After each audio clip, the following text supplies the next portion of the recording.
Estamos aquí en ETV, en la mismísima sede de ETV de Bilbao, y vamos a entrevistar a Félix Linares, el gran conocido presentador de cine para nuestro programa de nuestro blog. Y aquí estamos, como veis, con los controladores de la televisión. Detrás tenemos las oficinas donde trabajan, la radio, todavía más atrás, y ahí están emitiendo en directo también la tele. Bueno, pues ya estamos aquí con Félix Linares, presentador de La Noche D, que nos ha recibido en la sede de ETV Bilbao. Y lo primero que te quería preguntar, Félix, es cómo consigues traer una película cada semana, ¿no? Porque imagino que será complicado cada semana cambiar una película, tienes que hablar con los agentes, ¿cómo lo haces? Bueno, esto es un trabajo que no hago yo, afortunadamente. Digo porque es un trabajo muy difícil, muy complicado y que lleva mucho tiempo. La película de La Noche D es una más de las que se programan a lo largo de toda la semana en ETV. Es decir, hay un departamento que se ocupa de la compra de películas, de su distribución y tal. Es cierto que tenemos amistad con la gente que las compra y las distribuye y en consecuencia tenemos, digamos, un trato de favor. Pero no, es un trabajo que tiene que ser hecho por profesionales de ello y nosotros, ni el director, ni el guionista, ni el realizador, ni yo, nos metemos en eso. Esto, implícitamente, quiere decir que no elegimos las películas que damos. ¿Y qué no hace Félix Linares en La Noche D? Porque he visto que te autograbas, ¿qué no hace Félix Linares? Bueno, eso era una parodia porque es cierto que la gente tiene la costumbre de pensar que el presentador es el que lo hace todo, ¿no? Hicimos esa parodia pensándolo para los 20 años y al final lo incluimos en la celebración de los 25 años. Yo soy solo el presentador, dejémoslo claro. Yo soy el presentador y hay un director del programa y hay un guionista y hay un realizador y luego hay otra gente, técnicos y demás, que hacen el programa, ¿no? Entonces, es cierto que tengo cierto margen de maniobra en las presentaciones. ¿Y en 25 años has pensado alguna vez en cambiar el formato de La Noche D? Hay una máxima en la televisión que dice: si algo funciona, no lo cambies. Y esto es una máxima que ha llevado a la ruina a multitud de personas y de programas. Sí. Cambiar pensando en que lo vas a hacer mejor, y eso, por lo que sea, es una química muy delicada la de la televisión. Sí. No sabes exactamente en qué consiste, pero si hay algo que está funcionando, ni se te ocurra cambiar ni una coma, porque eso ha encajado con el público. Y a lo largo de 25 años el público ha cambiado, y sin embargo eso sigue encajando con el público. Si nos propusiéramos hacer otra cosa diferente, qué sé yo, meter entrevistas, meter cosas que están un poco ajenas al cine, hacer un poco más de espectáculo, igual no funcionaba. De hecho, cuando nos hemos salido un poco del patrón, en los programas de celebración, la audiencia ha sido menor. ¿Y la audiencia no cambia respecto a la peli? Quiero decir, puedes poner una película famosa y otra menos, ¿y cambia la audiencia? Si pones una película famosa, evidentemente hay un efecto arrastre que te está viendo desde antes, gente que igual no es la audiencia habitual, que de repente dice, bueno, puesto que van a ver esta película, voy a ver el programa, a ver qué dicen. Eso es cierto. Pero también es cierto que hay un efecto arrastre del programa con respecto a la película, que es generalmente el más usado. Es decir, películas que sin nosotros funcionarían peor, con nosotros funcionan mejor. De hecho, los miércoles a la mañana es muy habitual que los distribuidores de películas llamen aquí a los programadores y les digan: oye, ayer muy bien, ¿no? ¿Cómo conseguisteis que con esta película tan rara de repente tuvierais esta audiencia y tal? Y dice, pues mira, el efecto de La Noche D. Funciona. ¿Y el cine cómo lo ves? ¿Cómo ves lo de las salas de cine a lo largo de estos próximos años? Porque no por el COVID, no, sí, sino por todas las plataformas, Netflix, HBO, etcétera. ¿Tú crees que eso le está quitando? Sin duda. ¿Y le va a quitar más o no? Totalmente, sin duda. Este es un fenómeno que en principio era de lento cambio, pero que el COVID ha acelerado hasta límites increíbles. O sea, pensar que las salas van a permanecer como han sido, eso es de necios. De hecho, los cineastas más lúcidos ya han ido cambiando sus posturas y se han ido, pues lo mismo que Scorsese o Alex de la Iglesia, por poner dos extremos, se han ido a las plataformas. Pues el que no lo haga acabará fatal, porque el cine como tal irá quedando relegado a dos aspectos fundamentales: el blockbuster, que pues es el material del fin de semana y de un público principalmente juvenil o infantil, dependiendo del tipo de película, y el cine ultra independiente, que irá a circuitos con muy poco público y que, bueno, pues como tampoco se gasta mucho en hacer las películas, pues más o menos puede sobrevivir. Pero todo la clase media del cine, esa sí, está condenada a ir a las plataformas, sin duda. ¿Tú crees que es necesario que perviva el cine o tú crees que no? Que cambiando la plataforma da igual, la sala, que la televisión realmente tiene esa importancia que le da mucho. Scorsese decía, creo, que bueno, que las plataformas iban a ir a peor, aunque él ha grabado con plataformas, ¿no? No, Scorsese dice eso porque también se mete con las películas de superhéroes y todo esto, sí, pues porque es un viejo gruñón y ya está. Pero no hay que darle más vueltas. Vamos a ser sinceros. Yo, por edad, soy partidario del cine. ¿Por qué? Porque me parece un acto social y me parece que ver una película en el cine es una forma de apreciar mejor lo que tienes delante. Eso por una parte. Por otra parte, la pantalla grande es algo que a mí particularmente me emociona, ¿no? Eso aparece ahí, ¡guau!, y ya te parece la pera en la escena. Pero también es cierto que ahora tú vas al cine y te encuentras con señores mayores que hablan como si estuvieran en el salón de su casa. Es decir, ellos han interiorizado la forma de ver cine en las plataformas o todo esto y se comportan en el cine como si fuera aquello. Es decir, el asunto está en que inevitablemente todos los espectadores acabaremos viendo mucho cine en casa y unos pocos seguiremos viéndolo en el cine lo que nos permitan, porque habrá sitios donde no habrá salas. Está claro. Y allá hablando del Festival de San Sebastián, que has podido estar, ¿qué nivel has visto? ¿Te ha sorprendido para bien? No, ¿para mal? No. De todos los años. De todos los años. Lo normal es que en la sección oficial tengas un par de películas buenas, a veces uno, y el resto sean películas mediocres y algunas rematadamente malas. Y bueno, pues eso ocurre porque hay esa producción y el problema de Donostia es que va detrás de todos los festivales. Sí. Es el último de los grandes del año y bueno, pues ya hasta Toronto le moja la oreja, ¿no? Que no es un festival de categoría A, pero bueno, ahora han hecho un jumelaje con la categoría A y resulta que todos los festivales son categoría A, pero digamos que en Europa los clásicos son Cannes, Venecia, Berlín y Donostia, ¿no? Y entonces, bueno, pues este año, a pesar de que no ha habido Cannes y algunas de esas películas han acabado en el Festival de Donosti, pues se ve que la regla es clara. Hay gente, he visto críticos que se quejan de que las películas que llevan San Sebastián a la sección oficial no tienen nada de calidad y que podrían buscar otro tipo de cosas. ¿Tú crees que es más de mérito del festival? ¿Son las circunstancias que hay? Yo creo que es una mezcla de cosas.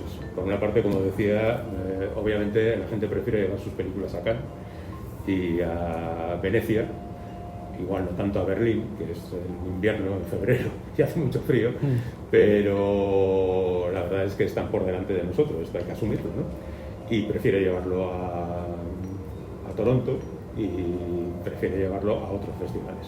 La sección oficial, pues en parte está hecha de aquello que se ha podido pillar, en parte de esos anclajes que tiene ya el festival previamente establecidos, y en parte pues lo que te cuelga del resto de festivales. El año que viene en el festival, el cine, ¿qué temáticas o qué tipo de películas esperas? Bueno, yo creo que afortunadamente los festivales son muy variados, entonces se puede caer cualquier cosa. De hecho, yo llevo, déjame que cuente, continuadamente 30 años y antes había ido así esporádicamente y tal, pero me he tragado las secciones oficiales de los últimos 30 años y te aseguro que no hay una maqueta que diga esto así y funciona así. Es imposible. El cine es súper variado. Y hablando de cine clásico, ¿tú crees que el cine actual es peor que el cine clásico o no? ¿O es distinto? Es distinto, claramente. Vamos a ver.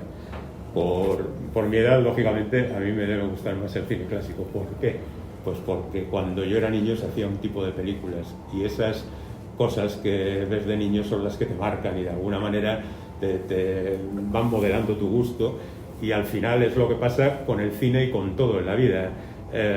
La gente que llega a una edad avanzada pues no le gusta el mundo en el que vive, entre otras cosas porque ya no es joven, y entonces lo que tiende es a mirar hacia atrás. Sí. Yo trato de eludir ese tipo de consideraciones porque son perniciosas. Tanta melancolía no es buena, pero sí es cierto que es un cine diferente. Te puede gustar más, menos o lo que sea. El cine de, digamos, el clásico, 30, 40, 50, de los años, sí, eso, pues era un cine muy narrativo, muy explicativo, muy de continuidad, muy de ahí voy, y utilizando sobre todo unos planos muy diferentes. El famoso plano americano nace ahí, y bueno, los musicales obligan a unos planos generales fastuosos, y después los avances técnicos, empezando por el cinemascope, sí, pues no obligan, pero los cineastas entienden que tienen que funcionar de diferente manera. De hecho, en las películas de los años 50, tú ves a dos personajes, uno en cada esquina del cinemascope. Cuando esas películas se pasaban por televisión en full screen, solo veías el centro de la imagen, no veías a ninguno de los dos. Eso ya es impensable a estas alturas, ¿no? Sí. Pero bueno, porque todos esos sistemas se han ido adaptando al paso de los tiempos. Pero yo creo que hay un factor fundamental que es el de la televisión. En principio porque la televisión utiliza mucho el primer plano, y ese primer plano se ha quedado en el ADN del cine de los 70 para acá. Sí. Y cada vez más utilizado desde que los hermanos Dardenne inventaron la cámara en la nuca, y ahora todas las películas son, vamos a perseguir al protagonista con la cámara en la nuca. Desdibujamos el fondo, no sabemos dónde estamos y vemos la nuca de ese individuo durante 20 minutos. No me gusta ese sistema. Aprecio a los Dardenne, son los que inventaron el sistema, sí, y me parece que sus historias son muy atrayentes, pero que está siendo utilizado ese método para hacer historias que no tienen nada, historias vacías, que dice, bueno, hacemos esto y como lo hacían los Dardenne, pues aquí paz y por gloria. Quiero decir con esto que ya la historia del cine se ha visto modificada por la televisión. Y luego no solo eso, sino que hay otra derivada de esta, que es, como decíamos antes, que la televisión se ve a trozos, y en el cine de repente tú tienes vaguadas en las que puedes saltarte eso tranquilamente porque no están diciendo nada. Lo que tratan de buscar ahora es el impacto inicial, y después de ese impacto ya veremos qué es lo que hacemos. Entonces hay otra forma de ver cine, y es cierto que esto es así y hay que asumirlo, y los espectadores demandan otro tipo de cosas. Ahora tú les pones una película clásica y anda ya en el cine. Luego, paradójicamente, pusieron hace un par de meses Horizontes de Grandeza del año 58 en la 2 de Televisión Española, que es una cadena que tiene de media un 2%, y en Euskadi hizo un 8%. O sea que al final nunca sabes muy bien cómo funcionan estas cosas, ¿no? Sí, sí. ¿Y crees que las películas de los años 30 y 40 se hacían de una forma distinta? Porque antes de eso la ficción se trasladaba en los libros y tal. ¿Crees que se influenciaba más en la forma de construir un libro en una película más que en un lenguaje propio del cine? No, yo creo que los libros se han últimamente asemejado más a las películas que las películas a los libros.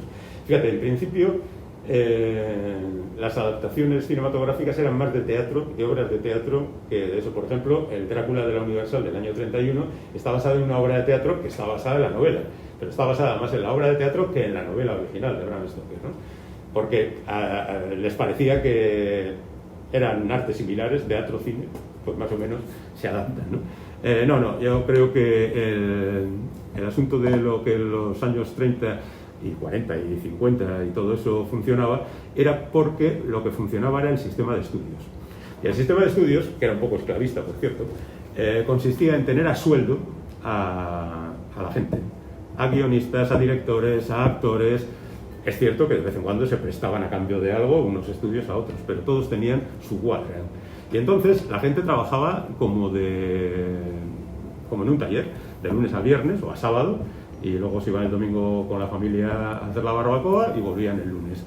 Los directores, ¿por qué hacían tantas películas los directores? Porque terminaban el viernes uno y tenían ya preparado el plato para el lunes para hacer la otra, ¿no? Y con los actores exactamente lo mismo. Entonces, un sistema de producción que facilitaba ese tipo de funcionamiento.